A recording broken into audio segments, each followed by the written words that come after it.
북한에서 석방된 한국계 미국인 케네스 배 씨와 매튜 토드 밀러 씨가 고국으로 돌아왔습니다. 미 에볼라 사태의 발원지 텍사스주 달라스시가 에볼라 사태의 종료를 선언했습니다. 11월 4일 중간선거를 위해 휴회했던 미국 의회가 오늘 13일 다시 개회합니다. 취업 이민 영주권 문호가 3달째 쾌속 순항을 이어가고 있습니다.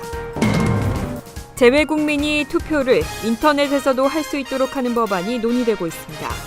이상은 이 시각 주요 뉴스입니다. 여러분 안녕하십니까? KBN 뉴스입니다. 북한이 그간 억류해온 한국계 미국인 케네스 배 씨와 매튜 토드 밀러 씨를 전격 석방했는데요.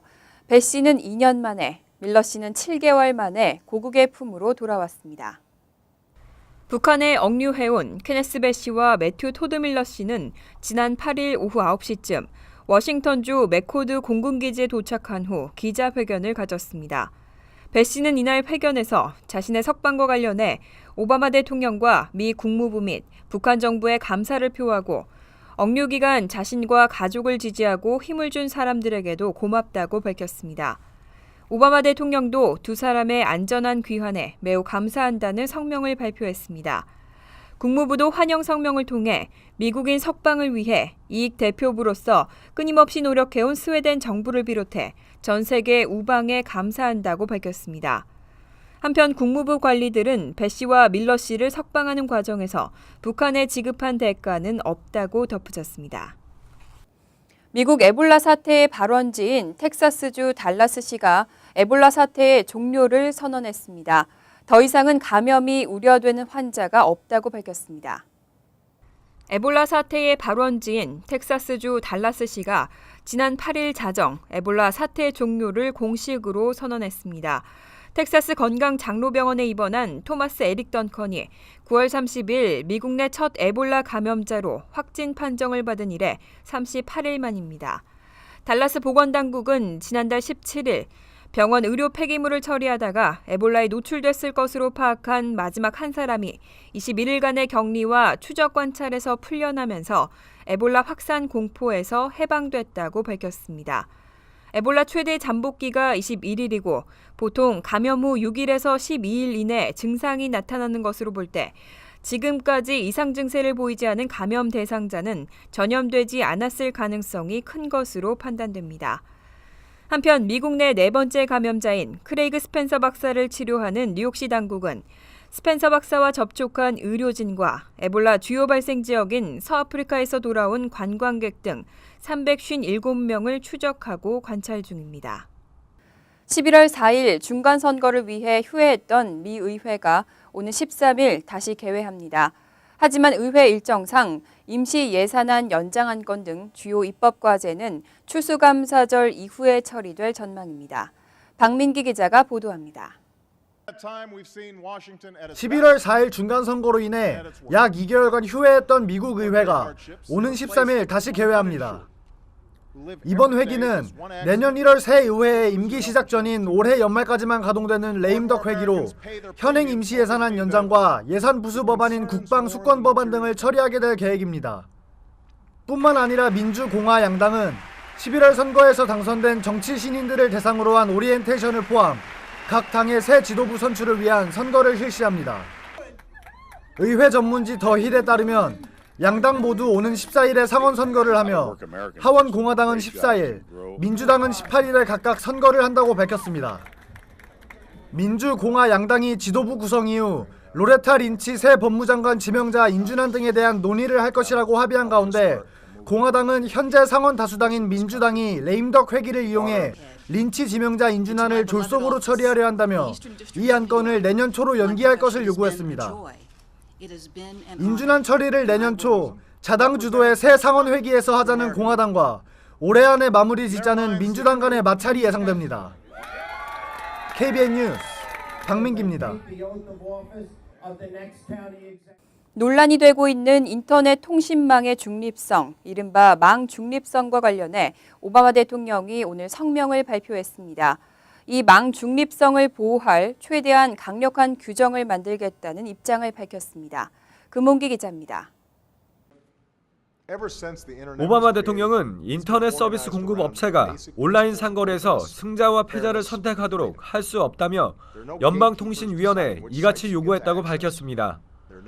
오바마 대통령은 인터넷 서비스 공급 업체가 합법 콘텐츠를 사단해서는 안 되고 콘텐츠 종류에 따른 전송 속도의 차별이 없어야 한다는 것 등 4가지 기본 원칙을 연방통신위원회에 요구했다고 덧붙였습니다. That's why I'm laying out a plan to keep the internet free and open. And that's why I'm urging the Federal Communications Commission to do everything they can to protect net neutrality for everyone. 미국에서는 케이블 TV 인터넷 사업자가 자사의 통신망을 이용한 다른 회사의 인터넷 전화 서비스에 제한을 두는 등 인터넷 서비스 공급 업체의 차별 사례가 나타나기 시작하자 연방통신위원회는 2011년 발표한 개방 인터넷 규칙을 통해 망 중립성을 강조했습니다. 그러나 미국 통신 서비스 업체 버라이존이 연방통신위원회를 상대로 소송을 냈고 올해 초 워싱턴 DC 연방항소법원이 적합하지 않은 규제를 적용했다며 버라이존의 손을 들면서 망 중립성을 둘러싼 논란이 더 커졌습니다. KBN 뉴스 금원계입니다. 미국의 초대형 은행 웰스파고가 뉴저지 팰리세이즈 팍에 지점을 개설했습니다. 지난주 그랜드 오프닝을 시작으로 본격적인 한인 고객 유치에 나섰습니다. 주성훈 기자가 보도합니다. 미국의 4대 은행이자 가장 오래된 은행 가운데 하나인 웰스파고 은행.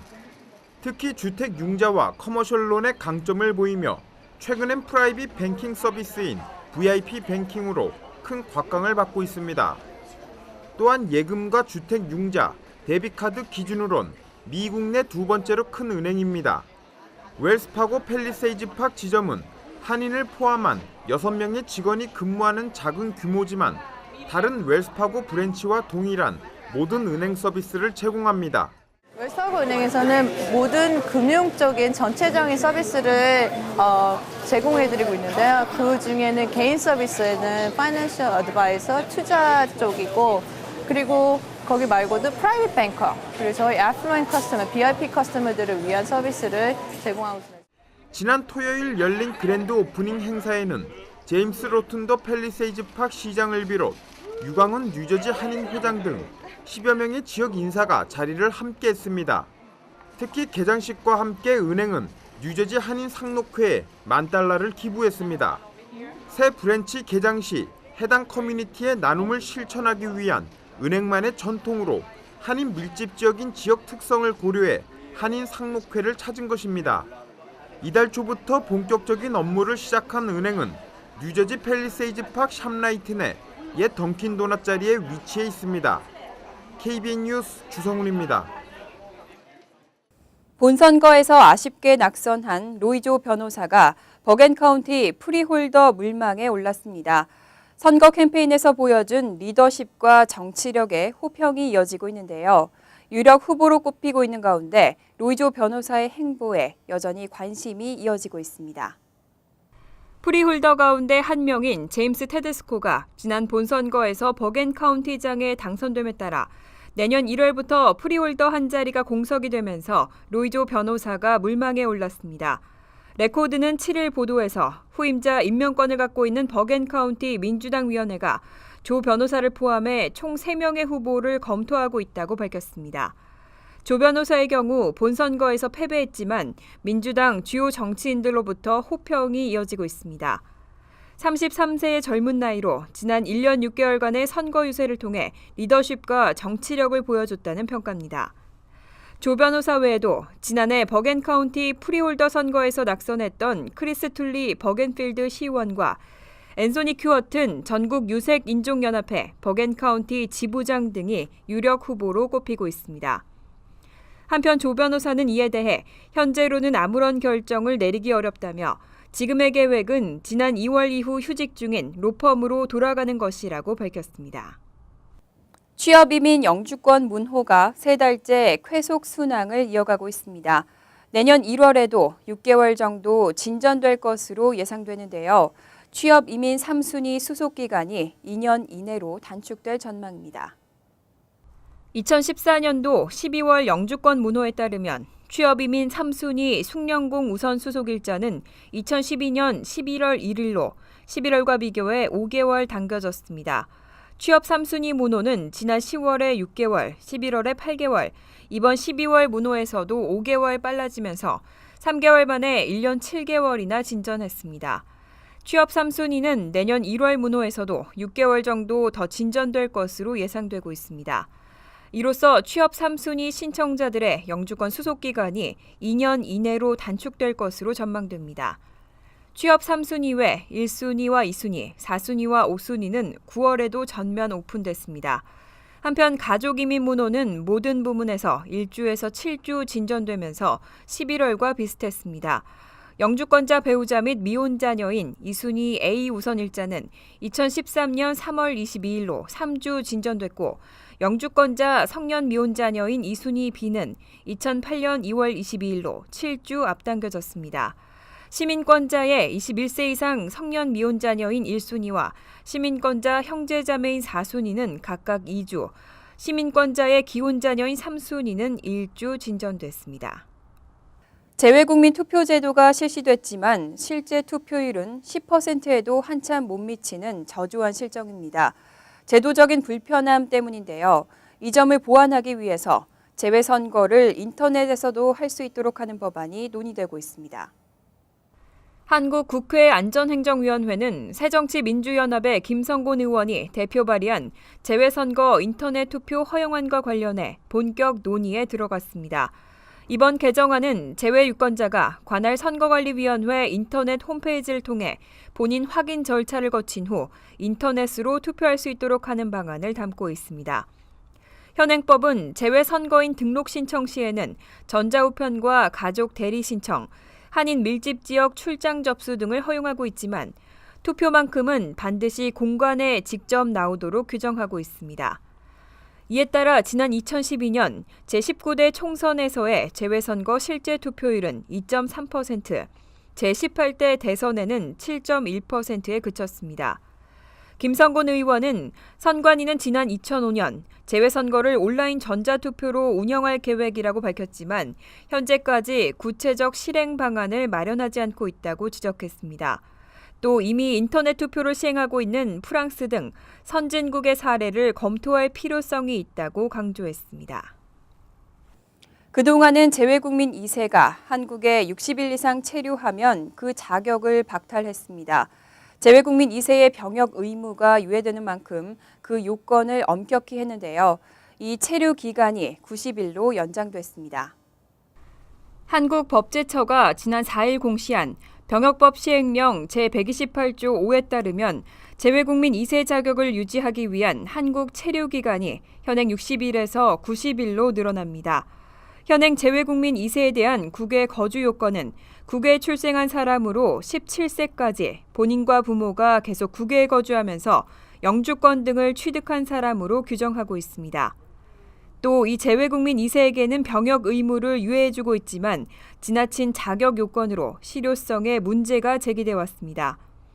병무청은 그동안 한국 체류 기간이 60일을 초과하면 재외국민 2세 자격을 박탈해 왔습니다. 이에 대해 국민권익위원회는 지난해 말 1년에 60일이 넘는 기간 한국에 체류했다는 이유만으로 자격을 박탈하는 건 잘못됐다며 개선을 권고한 바 있습니다. 이번에 재외국민 2세의 한국 체류 기간이 30일 연장되면서 미주 지역의 한인 2세 남성들에게는 희소식이 될 것으로 전망됩니다. 하지만 여전히 제도 자체가 현실에 맞게 개정돼야 한다는 목소리가 나오고 있습니다. 이상으로 KBN 뉴스를 마칩니다. KBN과 함께 즐거운 저녁 되시기 바랍니다.